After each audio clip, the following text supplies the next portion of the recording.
Hello. For the last video of this series, our focus turns back to Christopher Wren. Wren grew up during the turmoil of the Civil War and in his long life witnessed the period of the Commonwealth, the restoration of the monarchy, the Great Fire of London, the Glorious Revolution, the end of the Stuart dynasty and the Hanoverian succession.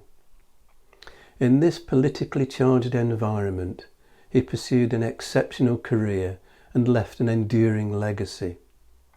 In this series, among other buildings, we've looked at the Sheldonian Theatre in Oxford, Wren's ambitious Second Architectural Commission, the Royal Hospital at Chelsea and its naval counterpart at Greenwich, the monument, both memorial and scientific instrument, designed in partnership with Robert Hooke, his masterpiece, St Paul's Cathedral, and the 50 city churches rebuilt after the Great Fire.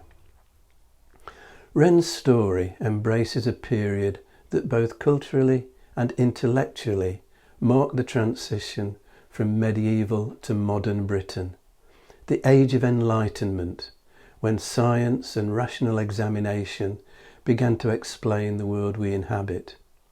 Wren could have followed a distinguished academic career in science.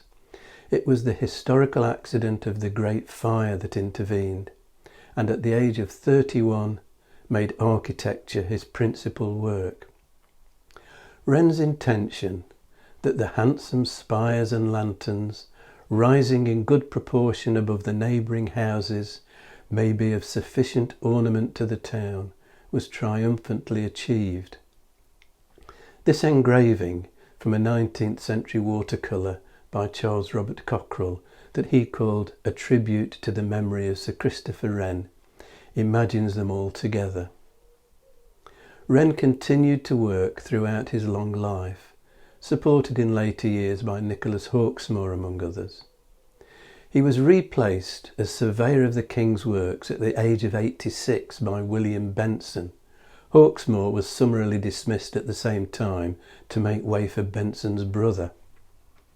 William Benson proved a disaster, upsetting his colleagues as well as the authorities, including the House of Lords, and he lasted just 15 months in the job. Wren remained intellectually active, continuing to play an important role in the Royal Society, of which he was a founding member and former president. Despite a lifetime of dedicated public service, Wren made little money. His salary as Surveyor of the King's Works was modest. He never owned his own house, or unlike many contemporaries became involved in property speculation. He was still working when he died in 1723, after catching a chill, checking on progress with the final details at St Paul's. Wren was accorded a grand-scale funeral at St Paul's and was buried in the southeast corner of the crypt. There was no monument, but a plaque nearby has an epitaph in Latin written by Christopher Wren Jr. In translation it reads, "Here in its foundations lies the architect of this church and city, Christopher Wren, who lived beyond 90 years, not for his own profit, but for the public good." It concludes, "Lector si monumentum requiris circumspice." Reader, if you seek his monument, look around you.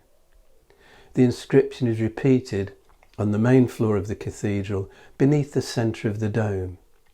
But for Wren, St Paul's wasn't a personal monument, it was a monument for the Anglican Church. There is also a roadside plaque in East Noyle, the small Wiltshire village where Wren was born in 1632, the son of the rector of St Mary's, the parish church. I hope you've enjoyed this series and that we've managed to convey something of Wren's genius and that of the talented team he gathered around him, the polymath Robert Hooke, architects like Nicholas Hawksmoor, master craftsmen such as Grinling Gibbons, Jean Tijoux, and the accomplished masons, carpenters, plumbers and plasterers, the team that under Wren's guidance and leadership produced a lasting legacy of architectural invention and versatility that has proved timeless. Thank you for watching. If you've enjoyed this video, hit the like and subscribe buttons and click on the notification bell to be informed when the next video is available, or you can subscribe by clicking on the rose window over my shoulder.